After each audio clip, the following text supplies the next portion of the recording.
지난 주말 내내 실시간 검색에 올라와 있을 정도로 온 국민의 관심이 뜨거웠습니다. 방금 말씀하신 서울중앙지검장 인사 얘기 때문이었는데요. 영상 확인하고 오겠습니다. 윤석열 신임검사장은 어느 검사보다 심한 부침을 겪었습니다. 2006년 현대차 정몽구 회장과 2012년 LIG 구자원 회장 3부자를 사법 처리해서 대표적인 특수통으로 이름을 날렸습니다. 하지만 2013년 국정원 댓글 사건 수사에서 원칙을 고수하면서 검찰 지휘부와 정권에 맞서다가 이후 내내 한직을 맴돌아야 했습니다. 그러다가 지난해 박영수 특검 수사팀장으로 최순실 게이트를 파헤치면서 부활해서 오늘에 이르렀습니다.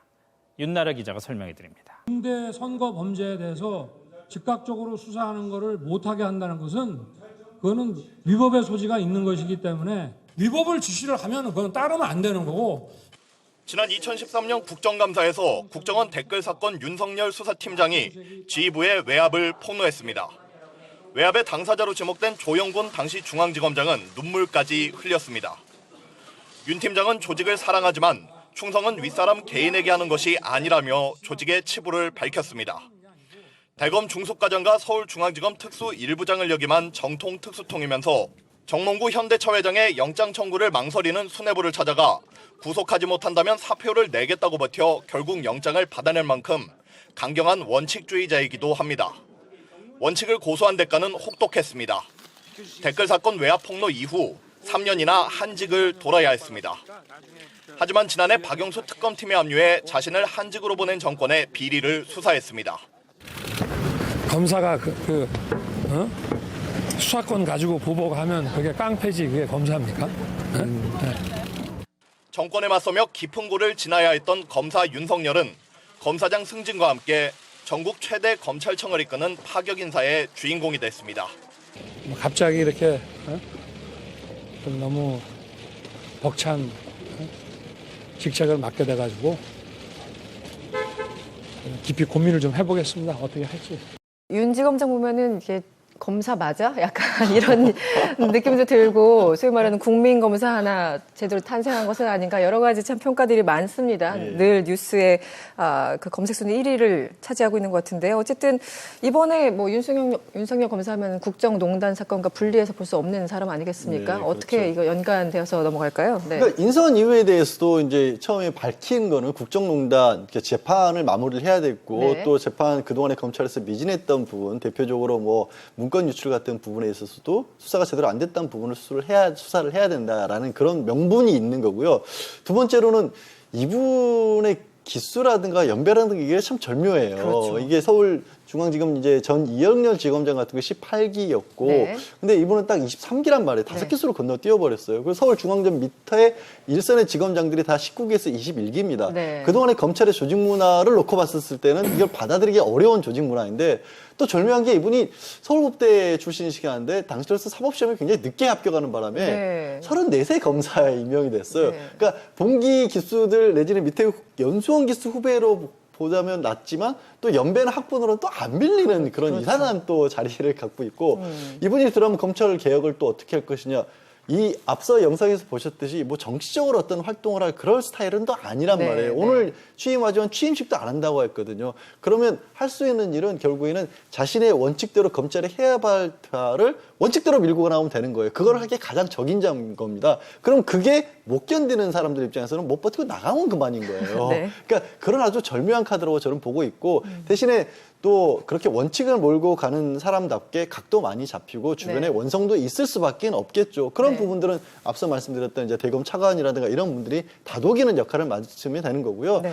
나가면 된다는 말을 제가 함부로 한 것처럼 보이지만 함부로 한 게 아닌 게 지금 검찰이 유일하게 차관급만 다른 부서에 비해서 너무 많은 사람들이 인선이 돼 있는 거거든요. 그런 부분도 이미 문재인 대통령이 후보 시절부터 왜 이렇게 검찰만 이렇게 차관급들 대우를 받고 있느냐. 네, 네. 이게 너무 힘이 몰아주기가 있다 보니까 네. 이런 일이 벌어진 게 아니냐라는 생각을 하다 보니까 한 거고 그런 부분에서는 자연스럽게 인적 청산도 이루어질 수 있지 않을까 싶습니다. 네, 교수님. 그 지난 뭐 참여정부 때 검찰 개혁하려고 했는데 그 당시에 뭐 집단적으로 항명하고 반발하고 아주 조직적인 저항이 셌습니다. 그런데 이번에는 조금 그런 모습이 없는 것 같아요. 어떻게 보세요? 그래서 문 대통령이 지금 인선을 할 때면 그런 거 다 이제 아까 원 기자도 말씀하신 그런 거 다 고려할 겁니다. 해서 이것도 이제 특히 법무부라든지 검찰 수뇌부 인사할 때는 앞으로 검찰 개혁을 할 때 얼마나 그 조직을 안정시킬 수 있고 또 논리적으로 그 사람들 설득할 수 있느냐 이런 것도 굉장히 따지겠죠. 그래서 네. 인사를 했다고 보고 이제 윤석열 지검장의 경우는 이제 아마 그것보다는 정권적 차원의 적폐. 네. 말하자면 박근혜 정부의 그 적폐 이것을 청산하는 데 있어서는 이런 강골이 필요하다. 이런 점에서 아마 이분한테 윤석열 지검장한테 그 박근혜 정부와 그런 적폐에서 단절하는 그런 네. 모든 작업을 아마 이분한테 맡긴 것 같고 아까 말씀했던 이금노 신임 차관이라든지 봉욱 신임 대검차장 이런 분들 이제 앞으로 그 위에 이제 또 그 위에 책임자가 올라서야 되겠지만 그 이전까지는 이분들이 정지 작업을 한다든지 준비 작업을 한다든지 네. 이런 역할은 해줄 수 있을 것 아니겠습니까? 그런데 역대 우리가 보면요, 참 아까 김대중 대통령 때부터 이 검찰 개혁 이야기가 했다지만 그 이후에 김대중 김영삼 본래 그 전에 네. 김영삼 대통령이 때는 오히려 검찰을 적극 이용해가지고 날이면 날마다 사정을 했어요. 그래서 사정 피로증이 걸릴 정도로 국가적으로 그 정도로 했고 그다음에 김대중 대통령 때 했지만은 우리가 말하는 그런 검찰의 대대적인 개혁은 안 됐잖아요. 그 정도로 이 검찰의 권력기관 이것을 해체하는 데는 이 집중된 권력을 이렇게 분산시키고 하는 데는 그만큼 어렵단 말이죠. 그러다 보니까 나중에 어떻게 되겠습니까? 그 노무현 대통령도 좀 좌절을 겪었고 그렇죠. 이명박 대통령은 아예 그쪽에서는 회피를 해버렸죠. 네. 실용 자기는 실용 무슨 주의자다 이러면서 아예 그쪽으로 회피해서 토목공사를 하고 이렇게 됐습니다만. 네. 그다음 박근혜 전 대통령 있잖아요. 이분은 검찰을 오히려 검찰을 이용해 보려고 하고 이 사람들을 굉장히 중용하고 그렇죠. 전부 보면 전부 법조인 출신이야. 그런데 네. 그것이 오히려 자신의 발목을 잡고 박근혜 전 대통령에게는 이 검찰이 말하자면 이 대통령을 올라면은 네. 그런 오히려 역할을 해버렸거든요. 그러니까 이런 점에서 박근혜 전 대통령도 말하자면 검찰 개혁은 전에 손도 못 대고 실패했는데 문 대통령이 이번에 정말 이 검찰 개혁을 할 수 있다면 그래서 검찰이 권력기관이 아니라 국민에 대한 봉사기관 네. 또 말하자면 민주적 법질서 수호기관 이것으로서 거듭날 수 있게만 해준다면 그것 하나만 해도 문 대통령 시대는 의미가 있다. 이런 점에서 볼 때 네. 이번에 아마 이 준비하는 것도 차근차근 준비를 해나가겠지만은 이 뭐랄까 기초가 튼튼해야 개혁이 됩니다. 그래서 이렇게 처음부터 칼잡이를 내세워가지고 뭐 잘겠다 이러면 저쪽에서 어떻게 하겠습니까? 벌써 자기들 방어 체제를 갖추거든요. 네. 그래서 그렇게 하지 말고 네. 이 차근차근하게 제도적으로도 접근하면서 그 검찰 그 구성원들을 잘 설득하고 논리적으로 또 그 사람들 잘 설득해가지고 이번에는 좀 검찰이 거듭나는 그런 정부가 좀 됐으면 좋겠습니다. 네. 120% 저도 동의를 하는데요. 네. 윤석열 지검장이 국회 청문회에 불려 나가서 막 몰리다가 한숨을 푹 쉬면서 그런 얘기를 한 적이 있어요. 이왕 이렇게 된 거 제가 솔직하게 말씀드리겠습니다 이렇게 하는데 저도 이왕 이렇게 된 거 검찰 개혁에 대해서 한번 솔직하게 제 심정을 말씀을 좀 드리면요. 네. 지난 27년 동안 제가 기자 생활을 하면서 역대 정권을 5번을 지금 겪어봤는데 역대 정권의 일성은 전부 다 검찰 개혁이에요. 근데 돌이켜서 복기를 해보면 김대중 정부 때 검찰 개혁은 호남 인사였거든요. 네. 검찰에서 잘 나가는 수뇌부를 호남 출신 한직에 있는 사람들을 쫙 발탁해가지고 해서 자기 정권에 도움되게 했고 그 전에 YS 정부는 뭐 이루 말할 것도 없는 거고요. 최근에 박근혜 정부까지도 검찰 개혁은 검찰 인사, 검찰 인적 청산에 불과했지 검찰 개혁이라는 걸 한 적이 없어요. 근데 조국 민정수석을 비롯해서 문재인 대통령의 검찰 개혁은 요거는 조금 결이 좀 다르다. 역대 대통령들의 검찰 개혁과는 좀 결이 다르다라는 걸 제가 본능적으로 느끼는 부분이 좀 있습니다. 그게 뭐냐 하면 검찰의 인적 청산만 갖고는 안 된다라는 거를 비서실장과 민정수석을 해봤던 문재인 대통령이 좀 알고 있다라는 느낌은 제가 받아요. 네. 그 부분에 대해서는. 네. 그래서 좀 기대를 좀 하고 있는 건데 그런 점에 있어서 윤석열 지검장 발탁에 대해서 국민들이 지나치게 과도하게 환호하고 거기에 기대를 갖는 거는 그건 아니라고 봅니다. 왜냐하면 이런 발탁 인사, 이런 파격 인사를 가지고 되는 게 검찰 개혁이 아니에요. 네, 검찰 네. 개혁이라는 건 기본적으로 검사 명령 동일체 있잖아요. 기소 독점주의를 중심으로 한 검사 동일체 이 원칙 이거를 구조적으로 어떻게 깨느냐. 검찰총장부터 말단 검사까지 말 한마디에 일사불란하게 움직이는 이 시스템을 어떻게 다변화하고 어떻게 견제하느냐가 검찰개혁의 본체인 것이지 윤석열이라는 어떤 스타 검사 하나 딱 이거 중앙지검장 시킨다고 검찰개혁되는 거 아니거든요. 네. 그래서 한간에 이런 얘기 있어요. 지금 문재인 대통령이 윤석열 카드로 1타 6피라는 얘기가 있어요. 6피까지 갔습니다. 예, 6피가 쌍피가 아니라 6피라는 거예요. 그 6가지를 다 말씀드릴 수는 없지만 네. 결국 지금 검찰의 조직적 반발이 노무현 정부 때처럼 있었다라는 거죠. 지금 이런 상황에서. 네. 그거를 지금 윤석열이라는 카드를 딱 던져서 그거 잠재우고 그다음에 봉욱과 이금노를 내서 제도적 개혁, 검찰이 개혁을 하려면 당신들이 검찰 스스로 한번 안을 한번 만들어봐라라는 메시지를 분명히 준 거죠. 네. 그리고 난 다음에는 지금 정치권에서 공수처 여러 가지 뭐 이제 논의들이 지금 되고 있는 거죠. 네. 이렇게 시스템적인 개혁을 해줘야지 사람 바꾸어서 이게 검찰 개혁이 될 것 같은 벌써 10번도 더 됐죠. 전적으로 저도 120% 공감하는 게요. 네. 사람 바꾼다는 게 결국 검찰 안에서 사람을 바꿨잖아요. 그렇죠. 네. 바뀔 수가 없는 거예요. 이번에 문제가 된 법무부하고 서울중앙지검장 술자리 같은 경우에 나중에 문제가 언론을 통해서 알려졌을 때 법무부에서 나온 해명이 뭐였습니까? 이게 큰 사건 치르고 나서 술자리 갖고 경력금 지급하는 건 당연한 일이기 때문에 감찰 대상도 아니라고 그랬어요.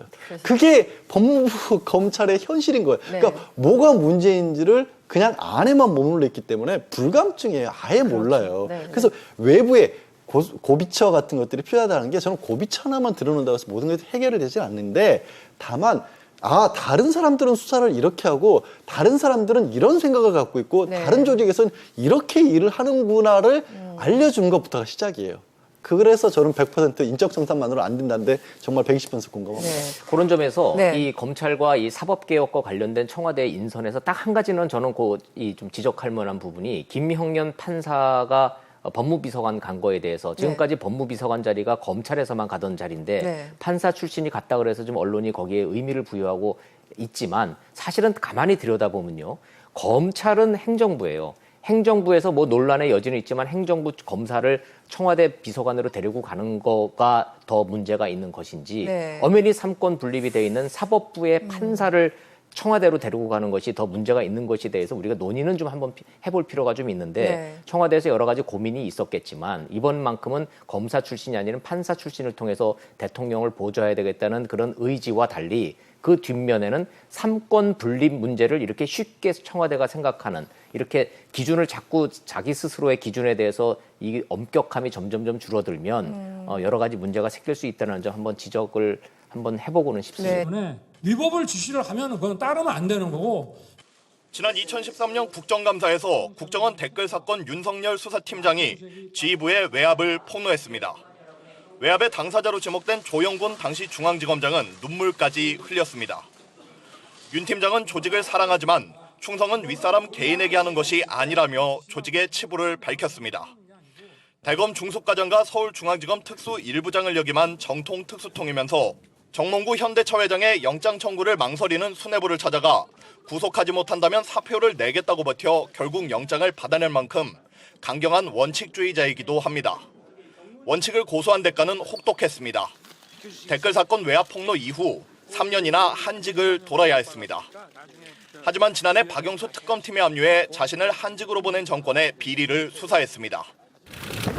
검사가 수사권 가지고 보복하면 그게 깡패지 그게 검사입니까? 네. 정권에 맞서며 깊은 골을 지나야 했던 검사 윤석열은 검사장 승진과 함께 전국 최대 검찰청을 이끄는 파격 인사의 주인공이 됐습니다. 갑자기 이렇게 좀 너무 벅찬 직책을 맡게 돼가지고 깊이 고민을 좀 해보겠습니다. 어떻게 할지. 윤 지검장 보면은 이게 검사 맞아? 약간 이런 느낌도 들고 소위 말하는 국민 검사 하나 제대로 탄생한 것은 아닌가 여러 가지 참 평가들이 많습니다. 네. 늘 뉴스에 그 검색 순위 1위를 차지하고 있는 것 같은데요. 어쨌든 이번에 지난 주말 내내 실시간 검색에 올라와 있을 정도로 온 국민의 관심이 뜨거웠습니다. 방금 말씀하신 서울중앙지검장 인사 얘기 때문이었는데요. 영상 확인하고 오겠습니다. 윤석열 신임검사장은 어느 검사보다 심한 부침을 겪었습니다. 2006년 현대차 정몽구 회장과 2012년 LIG 구자원 회장 3부자를 사법 처리해서 대표적인 특수통으로 이름을 날렸습니다. 하지만 2013년 국정원 댓글 사건 수사에서 원칙을 고수하면서 검찰 지휘부와 정권에 맞서다가 이후 내내 한직을 맴돌아야 했습니다. 그러다가 지난해 박영수 특검 수사팀장으로 최순실 게이트를 파헤치면서 부활해서 오늘에 이르렀습니다. 윤나라 기자가 설명해 드립니다. 중대 선거 범죄에 대해서 즉각적으로 수사하는 것을 못하게 한다는 것은 그거는 위법의 소지가 있는 것이기 때문에 윤석열 검사하면 국정농단 사건과 분리해서 볼 수 없는 사람 아니겠습니까? 네, 그렇죠. 어떻게 이거 연관되어서 넘어갈까요? 네. 그러니까 인선 이유에 대해서도 이제 처음에 밝힌 거는 국정농단 재판을 마무리를 해야 됐고 네. 또 재판 그동안에 검찰에서 미진했던 부분 대표적으로 뭐 문건 유출 같은 부분에 있어서도 수사가 제대로 안 됐다는 부분을 수사를 해야 된다라는 그런 명분이 있는 거고요. 두 번째로는 이분의 기수라든가 연배라든가 이게 참 절묘해요. 그렇죠. 이게 서울중앙지검 이제 전 이영렬 지검장 같은 거 18기였고, 네. 근데 이분은 딱 23기란 말이에요. 5기수로 건너뛰어버렸어요. 그래서 서울중앙지검 밑에 일선의 지검장들이 다 19기에서 21기입니다. 네. 그동안에 검찰의 조직 문화를 놓고 봤을 때는 이걸 받아들이기 어려운 조직 문화인데 또 절묘한 게 이분이 서울법대 출신이시긴 한데 당시로서 사법시험에 굉장히 늦게 합격하는 바람에 네. 34세 검사에 임명이 됐어요. 네. 그러니까 봉기 기수들 내지는 밑에 연수원 기수 후배로 보자면 낫지만 또 연배나 학번으로는 또 안 밀리는 그런 그렇죠. 이상한 또 자리를 갖고 있고 이분이 그러면 검찰 개혁을 또 어떻게 할 것이냐. 이 앞서 영상에서 보셨듯이 뭐 정치적으로 어떤 활동을 할 그럴 스타일은 또 아니란 네, 말이에요. 네. 오늘 취임하지만 취임식도 안 한다고 했거든요. 그러면 할 수 있는 일은 결국에는 자신의 원칙대로 검찰이 해야 할 바를 원칙대로 밀고 나오면 되는 거예요. 그걸 하기에 가장 적임자인 겁니다. 그럼 그게 못 견디는 사람들 입장에서는 못 버티고 나가면 그만인 거예요. 네. 그러니까 그런 아주 절묘한 카드라고 저는 보고 있고 대신에 또 그렇게 원칙을 몰고 가는 사람답게 각도 많이 잡히고 주변에 네. 원성도 있을 수밖에 없겠죠. 그런 네. 부분들은 앞서 말씀드렸던 이제 대검 차관이라든가 이런 분들이 다독